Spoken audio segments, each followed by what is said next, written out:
مبارکو کې د حضرت سلیمان علیه السلام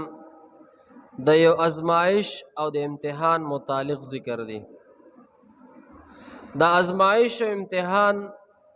د الله د طرف نه په نیکانو خلکو باندې ډیر راځي او دې د پار راځي چې الله تعالی د دې نیک بنده امتحان والی چې آیا دې ته په دې باندې بدی ګیله شکوه بکې کمانا که صبر بکې. حضرت سلیمان علیه السلام لا بادشاهي چې ورته ملو شوې نه وه، نو د الله د طرف نه په یو ازمایش یو امتحان راغی. ازمایش امتحان داسې و چې حضرت سلیمان علیه السلام چې په کومه زمانه کې دی پیغمبرو، نو د ده په دغه زمانه کې سل بیبیانې وي. څونه لکه سل بیبیان. دا په دغه شریعت کې جایز وي. په دې شریعت کې ګوره د څلورو نه زیاتې نشته، او که نه څلورو نه زیاتې نشته. یو سړي دپاره په شریعت محمدي کې یو سړي دپاره څلور بیبیانې په نکاح کې ساتل دا جایز دي، خو په شرط دی چې ګورې عدل و انصاف په قایموي. مسله خو مې وکړه، اوس هم خدای مل شه. په شرط دی چې څه دی لکه انصاف په قایموي. که انصاف نه قایموي، یو سړي مثال دو بیبیانې دي درې دي او انصاف نه کوي، ظلم کوي، یو ته ښه ګوري دو ته ښه نه ګوري، دو ته ښه ګوري یو ته ښه نه ګوري، دی به د قیامت په ورځ دا سره دی به مجرم وي. دنیا کې هم مجرم دی، خو د الله په نظم سره غټ مجرم دی. نو حضرت سلیمان علیه السلام د هغه په زمانه کې ډېرې بیبیانې کول جایز وي. نو د هغه سل بیبیانې وي. څوک وایي چې نه دا سی وینځې وي، خو بس سل بیبیانې وي. نو حضرت سلیمان علیه السلام د ده دا مینه او دا محبت او دا شوق چې زما دی فوج او لښکر زیات وي، او فوج او لښکر یې هم زیاتو، خو د هغه بیا دا یو ارمانو چې زه به په دې فوج او لښکر کې چې زما کمانډران او مشران قمندانان چې ورته ویل کېږي، لکه دې زمانه کې ورته څه دی د بریګیډیر شو پلانکي جنرل کرنل چې ورته ویل کېږي، چې دا زما په دې فوج کې چې دا کم مشران وي چې دا زما د خاندانه وي، نو دا به ماته زما د بادشاهي چلول د هر یو شی څه دی دا به ماته اساني. نو حضرت سلیمان علیه السلام وویل وی زه به په یو شپه باندې د دې سلو واړو بیبیانو سره میلاو شم، نو الله به ماته سل زامن راکړي، سل زامن به الله راکړي. خو د دې خبرې سره حضرت سلیمان علیه السلام انشاء الله اونوي، انشاء الله اونوي، بس د خولې نه دا خبره ووتله. بیا چې سلو بیبیانو سره میلاو شلو چې الله پاک وغوښتل، نو د یو بیبینم الله حضرت سلیمان علیه السلام ته اولاد ورنکړو. الله د طرف نه ازمایش امتحانو چې بچیو نشول، مګر صرف د یو بیبینه الله تعالی ورته داسې نیمګړی اولاد ورکو چې هغه د یو طرف نو او یو طرف یو. دا څومره غټ ازمایش چې د سلو بیبیانو نه الله و چې زی نه در کوم که نه د دې سلو نه نه در کوم. دا هم ګورې وره، دا هم یو عبرت دی موږ ته. الله و چې در کوم نو د یوې نه به درله ښه ډېر بچي در کم، زامن به هم در کم، لوریانې به هم در کم، او چې نه ورکوي الله تعالی نو د سلو د شلو لیندلې نه در کوي. په خبره پوه شوې؟ نو چې اونو شلو حضرت سلیمان علیه السلام داسې تخته راختو، نو یو خادم راغلله او هغه چې کوم هغه نیمګړی اولاد یې پیدا شو هغه ورته داسې کېښودلو. حضرت سلیمان علیه السلام چې وکتل ډېر خفه شو او الله ته په سجده باندې پرېوتو، الله ته رجوع وکړله او الله ته منت زاری شروع کړله چې خدای ما خبره کړې وه او انشاءالله مې ورسره نو ویلې. او حدیثو کې کتابونو هم دا لیکلي چې کله یو سړی یو نیکه ارادو کې نیکه اراده او دی ورسره انشاءالله ووایي، وی د دې سړي سره به د الله امداد شامل حال وي. که انشاءالله ورسره نه وي نو بیا به ته د الله امداد کټ وي. په خبره پوه شئ؟ هر کله چې د ستاسو نیکه اراده وي، نیکه اراده د ګناه په کار به ګوره انشاءالله نه وي خالقه چې سبا به د بجلی کونډه اچوم انشاءالله داسې به نه وي. ګوره دا ګناه ده. یا سبا خدای مکه الله مکه غل که غلا کوي چې سبا به څه دی کنډر لزم انشاءالله داسې به نه کوي. نه چې په نیکه اراده مثال نیکه خبره وي چې د ستا هر نیک کار وي شریعت مطابق وي او ته ورسره انشاء الله ووې الله به تا سره مدد کوي. که ته سهار مزدورۍ له ځې دکان ته ځې انشاء الله سهار به دکان ته ځم دا شیز به خرڅوم انشاء الله به تا سره مدد کوي. الله به ستا شامل حال په امداد کې فرشتې به د الله تعالی د امداد دپاره څه دی ګرځوي او چې نه انشاء الله ونه وې نو بیا هغه کار ابه ناتمامه وي ابه نه پوره کي برکت به پکې ني د الله د طرف نه به د امداد به پکې نه وي. نو حضرت سلیمان علیه السلام چې دا وکتل نو الله ته په سجده پرېوتو او جړه او الله ته منت زاري وکړ خدایا دا څه وشو دا خو ما وی چې ما ته به 100 زامن وشي دا خو یوم ونه شلو او هغه یو شلو هغه هم نیمګړی دی. نو الله د طرف نه پیدا ازمایش راغی امتحان په الله د طرف نه راغی الله وی چې نه در کوم دله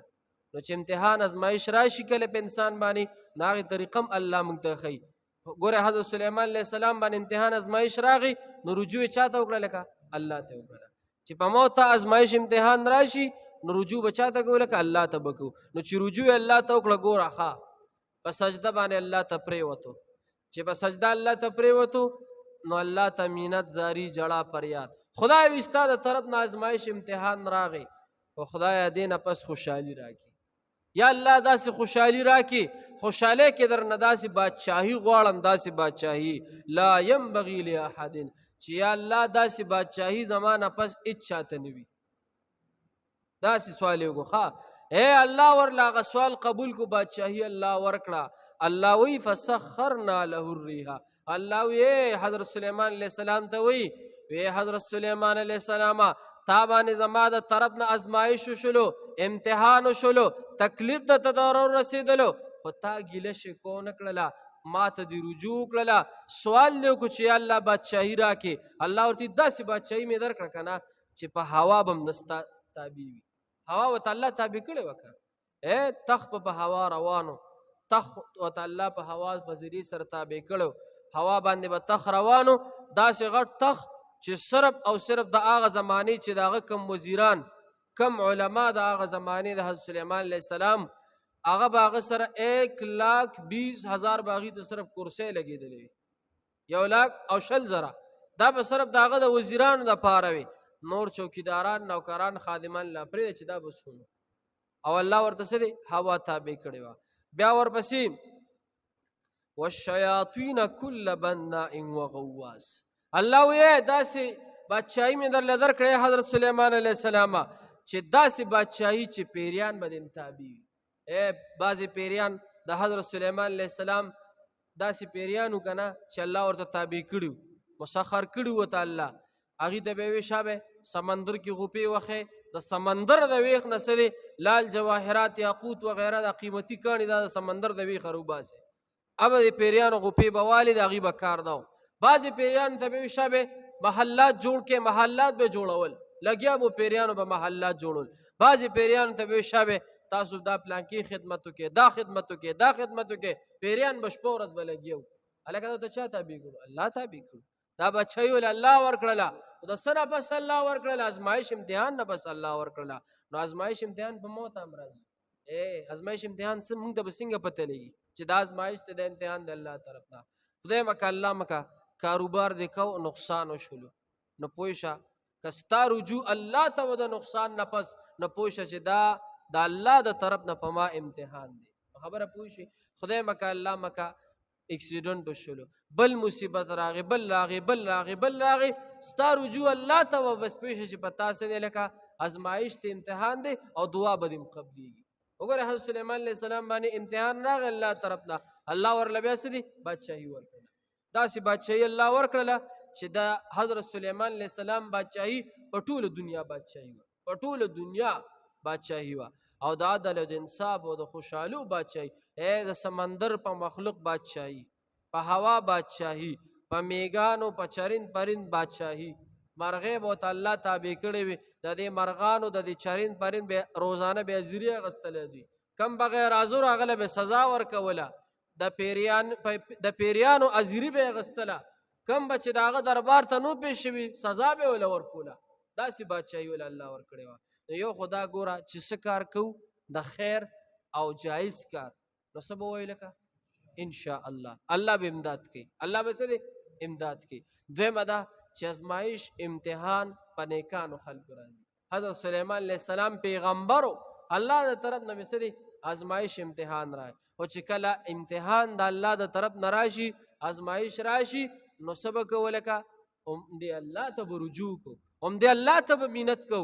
دې الله ته به زاری کو نو الله به د هغې نه پس موږ له ښه نعم البدل به سره دا به راکوي ګورئ جي سبق ته ولقد فتنا سلیمان بشک چې موږ امتحان کړو په حضرت سلیمان علیه السلام والقینا علی کرسیه او موږ وغورځولو دته په تخت باندې جسدا یو جوسه ثم انا بیا هغه رجوع کړله قال رب اغفر لي اویل د ای رب زما معافی وکړي ماته وهب لي ملکا او وبخې ماته هغه بادشاهي لا ينبغي لاحد من بعد چې مناسب نه وي هیچا دپاره زما نه پس انک انت الوهاب بېشکه چې هم ته هر څه بخونکې فسخرنا له الریح الله یې موږ تابع کړله هغه ته هوا چې روانه به وه تجري چې روانه وه بامره په حکم د سره رخاء په نرمۍ سره حیث اصواب هغه ځای ته چې هغې ته به د رسېدلو یعنی ده به غوستل والشیاطین الله یې موږ تابع کړو د ده دپاره جنات کل بناء هر آبادۍ جوړونکې وغواص او په دریاب کې غوپې وهونکې وآخرین مقرنین او نور هم چې تړلی شوي فی الاسفات په زنجیرونو کې هذا عطاؤنا وویلي موږ دته چې دا زمونږ ورکړه ده فمنن نو که ته احسان وکړې او امسک او یې مه کوه بغیر حساب په تا باندې به هیڅ حساب نه وي وان له عندنا بشک د ده پاره زمونږ سره لزلفا یو خاصه مرتبه ده وحسن مآب او ډېره ښه ټکانه ده صدق الله الحمد لله رب العالمين والعاقبة للمتقين والصلاة والسلام على أشرف الأنبياء والمرسلين وعلى آله الطيبين وعلى آله وأصحابه أجمعين يا رب لك الحمد كما ينبغي لجلال وجهك وعظيم سلطانك يا أرحم الراحمين يا أرحم الراحمين يا أرحم الراحمين یا الله مونږ چې دا کم درس وکړو خدای په خپل دربار کې قبول کړي یا الله که زمونږ نه څه کمی شوي خدای مونږ ټول معاف کړي یا الله دا کم ملګري مشران کشران ځوانان خدای ستا د قرآن په مینه ناست خدای د ټول زندګۍ کې برکت کړي کلي علاقه کې محله کې چا څه مشکلات خدای مشکلات ختم کړي چا څه پریشانۍ ختمې کړي خالق العزل مونږ ټولو له خیر را نصیب کړي یا الله زمونږ د ټولو حامی و ناصر شي یا الله زمونږ د ټولو مددگار شي وصلى الله تعالى على خير خلق محمد وآله وأصحابه أجمعين برحمتك يا أرحم الراحمين